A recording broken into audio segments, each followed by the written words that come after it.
Hey, what's up, everybody? How you guys doing?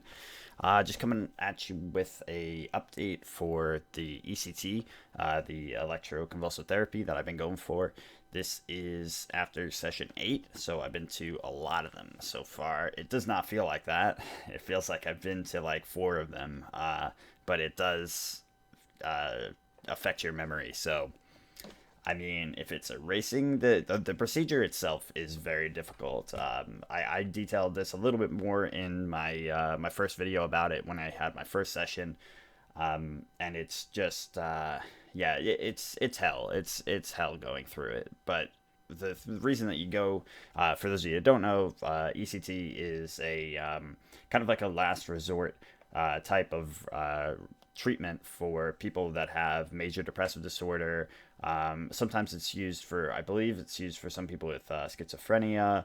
And in my case, it's for major depressive disorder and for treatment resistant depression, which means I've been on medications for a very long time, many years without any real change. There's been some help from them, of course, but no real change that you know has made a significant difference. So this treatment, however, I have felt you don't feel it immediately because, like I said, this is the 8th session now, and it's a long-term type of thing.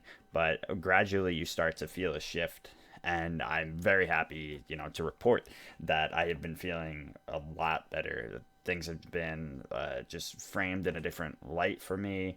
I've been feeling more and more ambitious, more than anything. I've been wanting to get back into the ring and just like do my thing. Do whatever it is that I decide that I want to do at this point, whether it be school, whether it be success in gaming, or anything. And yeah, that's the long term goal. Just making it so that I have a healthy and productive life again. And I mean, that's all. That's what anybody that goes through major depression wants. So I would definitely recommend that if any of you have had the same sort of experience as me, where you've been seeing a therapist for many years and you have not been able to have any success with medications, or like I said, minor successes, then definitely talk to your therapist about it, because it's something that has a huge stigma against it. It's something that my mom has still been trying to explain to me as an electric lobotomy, I believe was the the article that she sent me from this anti-vaccination site.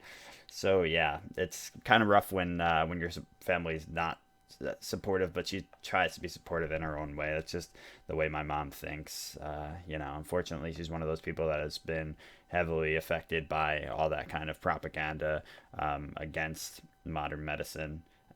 But yeah, like I said, of course, it's not something that you can just decide on your own. You would need a referral from a therapist anyway. But yeah, if you're in any sort of any and if you're anywhere near where I was at, and you felt like there's no other options for you, I heavily suggest that you look into this and talk to your therapist about it.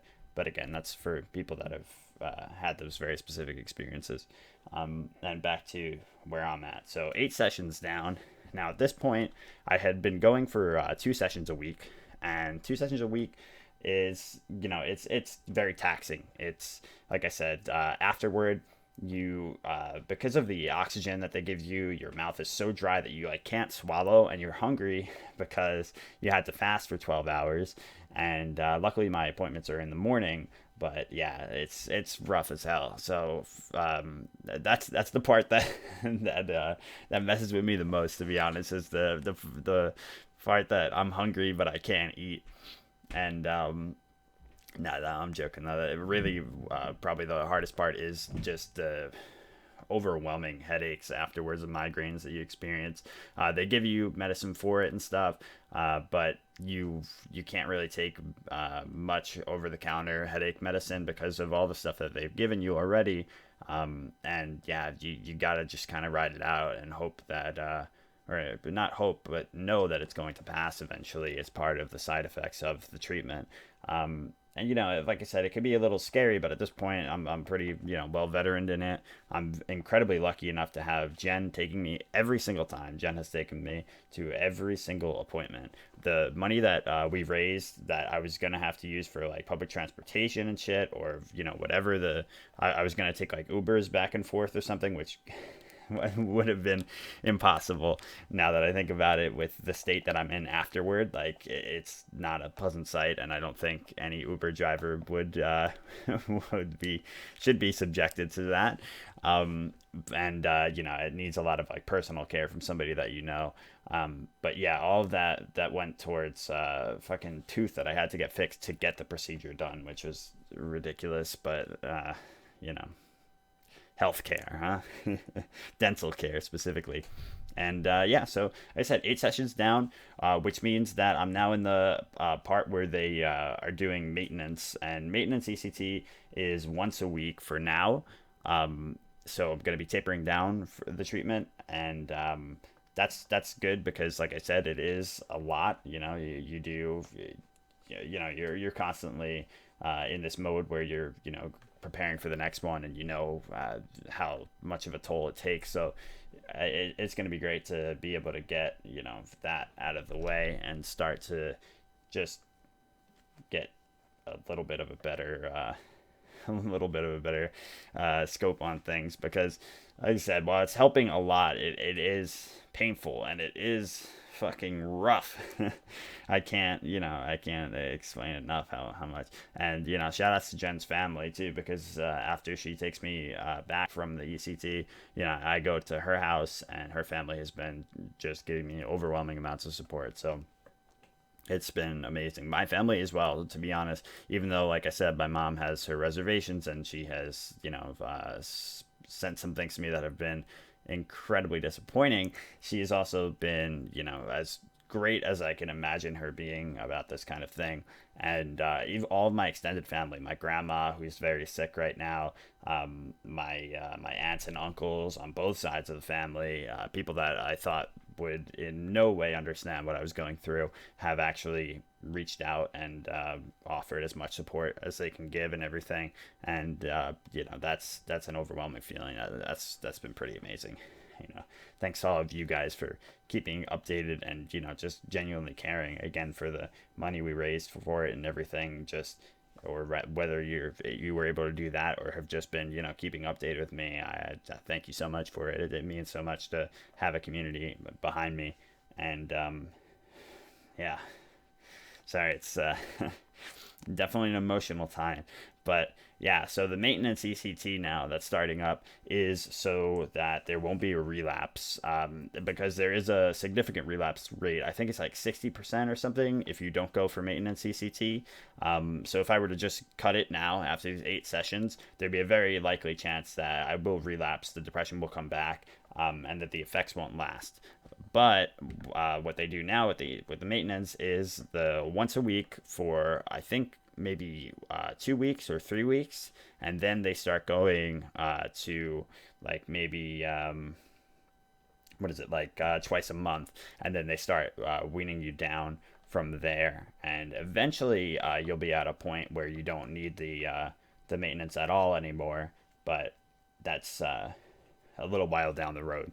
For now, it's just really great to see how much of a dedicated science there is to it, and just how much they have in terms of data to help you along with the process and to assure you that everything's going well. So yeah, I mean, gonna keep at it and let this thing run its course. Like I said, it's a long-term investment, but I'm in it for with everything that I got. And I trust in this procedure. I trust in the place that I'm going to. The hospital has been just, I can't even believe it, honestly. The people there are so amazing. It's like unlike any hospital experience I've ever had. It's fantastic. It's just phenomenal. So yeah, overall, I can't imagine being any luckier in terms of all the support I've had and the experience that I've had. So yeah, just thank you guys so much, and hopefully this keeps going on the up and up, because things are looking really good right now, and I'm thinking that this is going to be a turning point for me for sure. I'd be pretty pissed if it wasn't after after all this. But I'm trying to be realistic about it, trying to take it in stride, and not just expect immediate results or anything. So, like I said, things are looking really good, but I got to keep up with the maintenance, and I got to keep dedicated to this if I want things to stay good. So, thank you guys so much for watching. And I have a really big announcement actually for the next video that I'm going to be putting out. I might actually put these out at around the same time anyway. So just watch that next video too. It's basically just going to detail where I'm going to be at content production wise. A big change, huge change that many of you probably aren't going to like. Some of you might love, and hopefully it'll be something that that more than anything I'm going to be passionate about. But let's do it. See you guys there.